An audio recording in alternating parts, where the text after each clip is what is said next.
radio. Shout it. Now, that TRU album, fellas. Which one? The double CD. The first one. No, the double CD. The first one. No Limit Soldier. Yeah. What are you talking about? No, the first one was the Well, no, the first one was the double. The first one was TRU. First song. Right. No. We gonna go to the first one. Like the first. We was the last one to get that the album was done already. So he was like, "Well, let's just get Mob and KL since they're up there. Let's just put a song on the album from each one of them." Mm-hmm. And you know what that song was? Fuck them hoes and bout it. It became the weight of that album. My God. But that second album you were talking about, you talking about with the Ski Masters? Yes, sir. That was probably the most fun we had. Double album, right? Yes, sir. How many songs was on that album? Almost 30?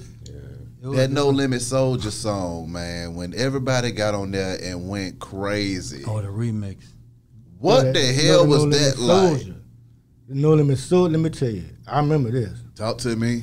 He had them snares. That's when them infamous snares came up. That was on that first one, right? Cadence and rudiments. He put them cadences on there. You know what I'm saying? 'Cause you know we come from a marching band. Yeah. Southern, you know, Graham. You know what I'm saying? St. Aug. You know what I'm saying? Yes, sir. All them schools, all the high schools. Kennedy. Yeah. Shit, Fauché. He went to Kennedy. Him and Craig B went to Kennedy. And Odell. And Odell, yeah. Yeah. So we come from a band culture, the second line bands and all that type of stuff. I remember he was doing the beat. You know, we used to do a lot of stuff. We were lab rats all the time.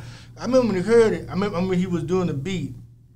He had them 808s going. He had them snares going, and P up in there. He was in the office. Right. I'll never forget it. He was in the office taking care of, because the P wore many hats. The dude was, it was phenomenal, man. So he was up in there taking care of business, man. Kel just working on the beat. You know what I'm saying? Because Kel really wasn't even finished with the beat. Right. He had them piano. So I'm like, ooh. You know what I'm saying? Then he had the drums going on there.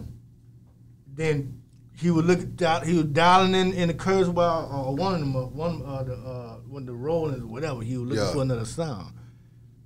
P flew in there. Said, "Don't put no more sounds on there, bro. I'm going to the booth right now. Don't put no more sounds on there." That was on the remix. No Limit Soldiers. Right. That was on the remix. The one he talking about. What they had the whole squad, the whole roster was on it, right? That's when you talking about No Limit Soldiers? Yeah. I thought there was only one No Limit Soldiers, bro. No, they did a remix. You talking about that's what happened in the remix. But you talking about the TRU album. TRU album. Right, but he's talking about the remix, right, of No Limit Soldiers. All I know, the same track that you talking about, that's the one I'm talking about with the damn piano, because I'm going to ask you about that piano, too. But it was two different recordings. Yeah. That's why I'm trying to explain the difference between what you saying would happen on the second one. No, I'll never forget it, my nigga. I'm telling you. I'm right there. I'll never forget, because that was like one of the, you're talking about Monumental Sessions? Yeah. When I say I couldn't remember that was what I remember, because I'm like on the outside looking in. I'm watching this dude there doing the beat. And I'm watching, because I know he was in the zone. I seen him. He was in the zone. P was in the office. And he cooking up that beat. I'm telling you, it was already jamming. You know what I'm saying? I'm feeling, wait a minute. My cousin was feeling, what more could he do? It's already jamming. Yeah. With the drums and the piano.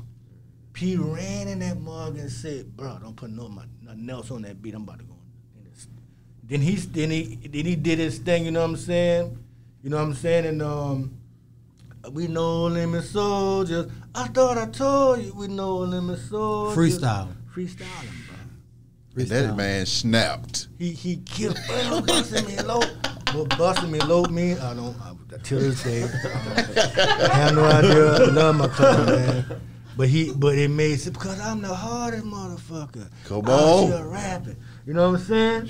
I mean, he, like what I'm saying, like he called the Holy Ghost once again. Exactly. You know what I'm saying? Exactly. Like, you know what I'm saying? 6 inch girdle, all that. You know, he He did it, you know what I'm saying? Yeah. That was P, man. That was classic Master P, man. Right. And he set the tone for it, like I'm saying, that No Limit Soldier, it was like our anthem. And it became our anthem after that, man, because when we would go do shows, you know what I'm saying, we would go in like 40-something deep.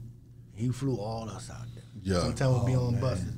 And we would go out there, and that would be the chant. We No Limit Soldier, everywhere we went. Started in Miami. Started in Miami.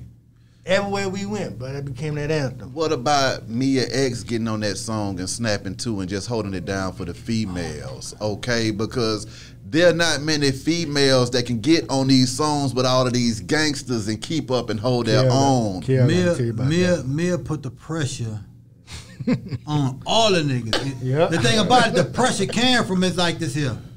Each one of them had like their own Soldier record. Yeah. So, whoever Soldier song it was, they was going first and P was going to come after. Now what come after that is like, when you came after Mia on a record, she was the one, her and Mystical, man, that was the one that like, man, I want to go before them. Because it was always going to be to the point to where they're going to kick your ass. After their verse in, the energy was going to die. My God. You know, kind of like if you listen to Down for My Niggas, Snoop only performed.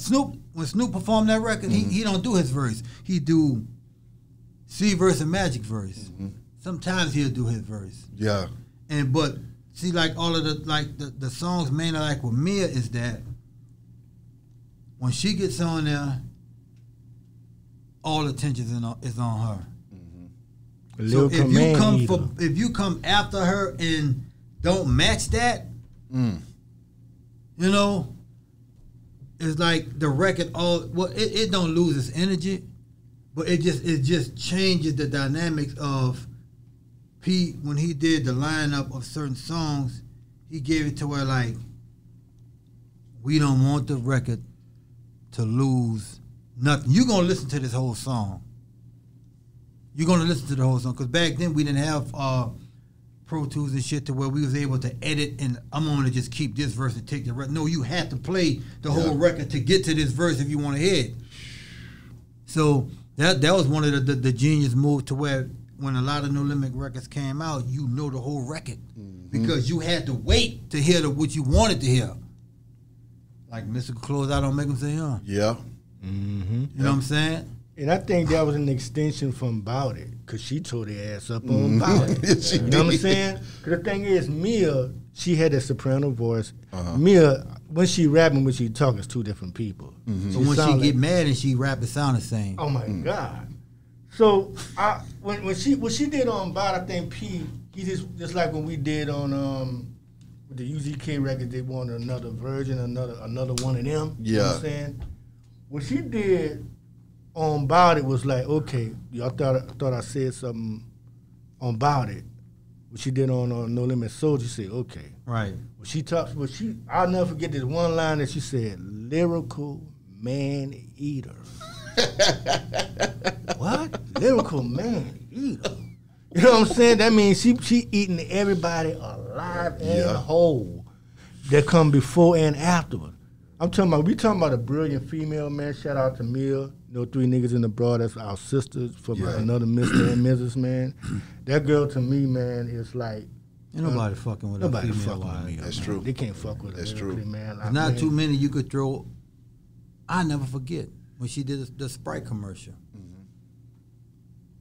All the females that was on that song, the only 2 stayed and wrote their own verses was Mia and Roxanne Shante. Everybody else had to leave and come back or wait for their writer to come. Damn. They booked a studio session for all of them to write this record. Yeah. Everybody left except her and Shante. Is there a heaven for a gangster? The first Beats by the Pound record collab ever. That record was a whole mood right there because when that track comes on, it just takes you somewhere, okay? And then P come on there and he snaps. and it's just something that makes you wonder: is there a damn heaven for a gangster? Right. What? By that being like our first Beats by the Pound collaboration, I'll never forget how it started. Was Craig? I think Craig B. Craig B had the bass line.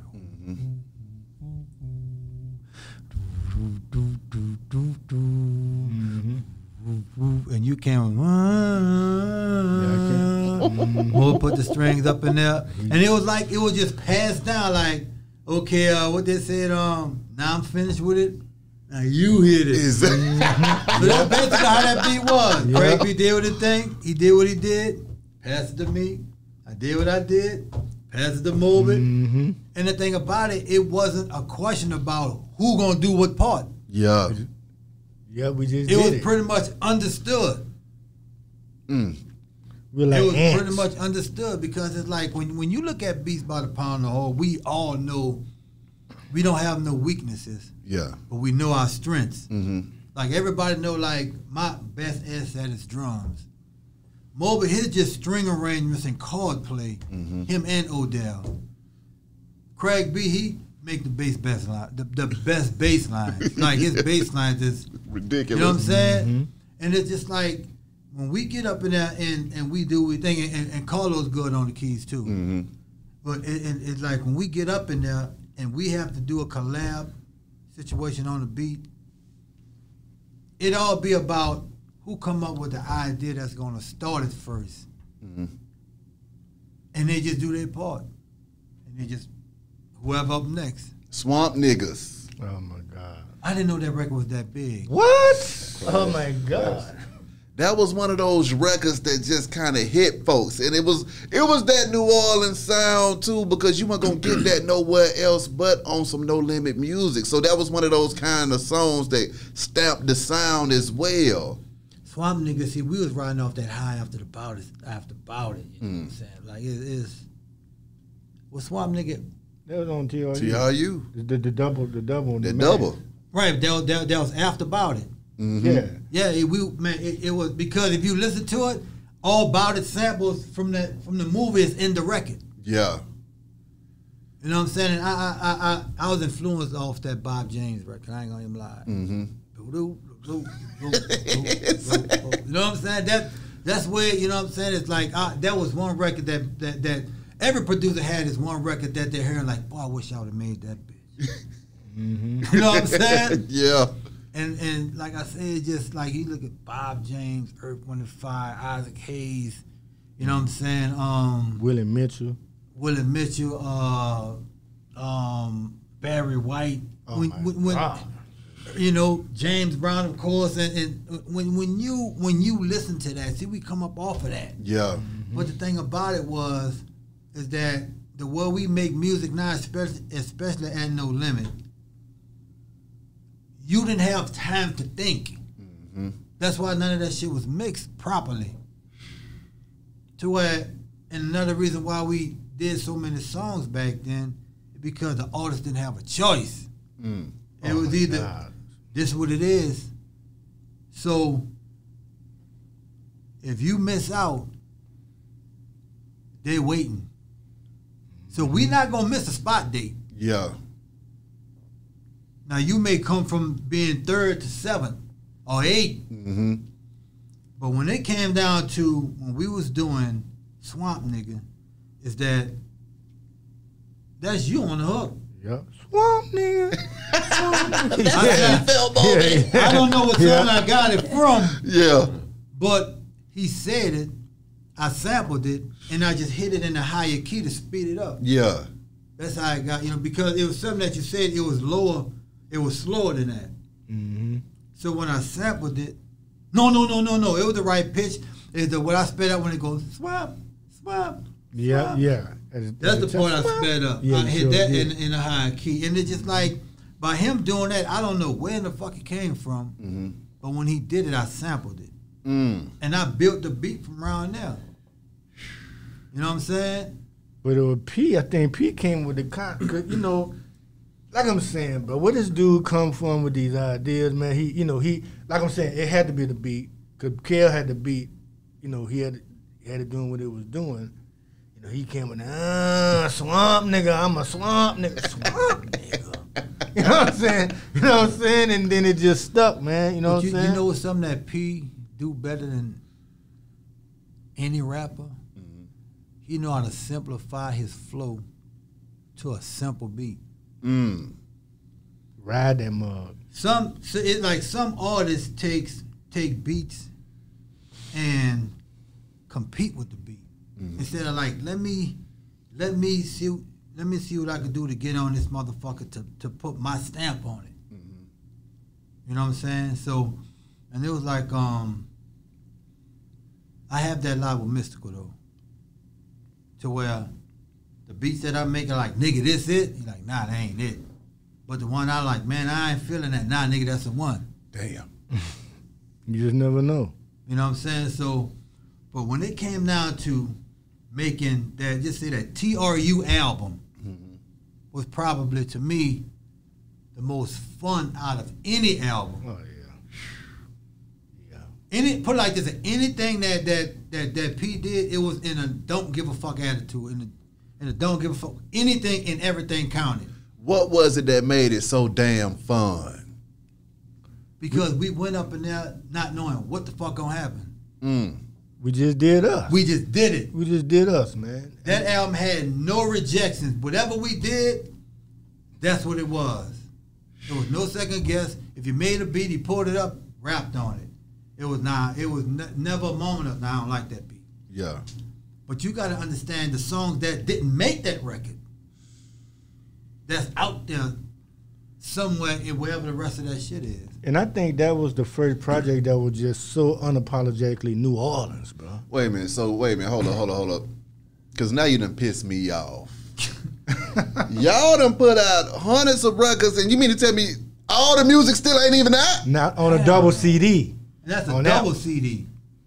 Yeah. So what happens to that extra music that y'all made that never comes out? Folks just don't know what the hell it's at or what? It's somewhere sitting where the rest of that shit is. Or some went on other projects. No. None went to another project on that one? Mystical was the only one that recorded exactly what he was going to put on the record. Yeah, you're right. We were doing so much work, I take that back. And it was like spare anything else. Now, they may have had beats that spilled over to the next project. But not songs. Not songs. Yeah. Not songs. Yeah.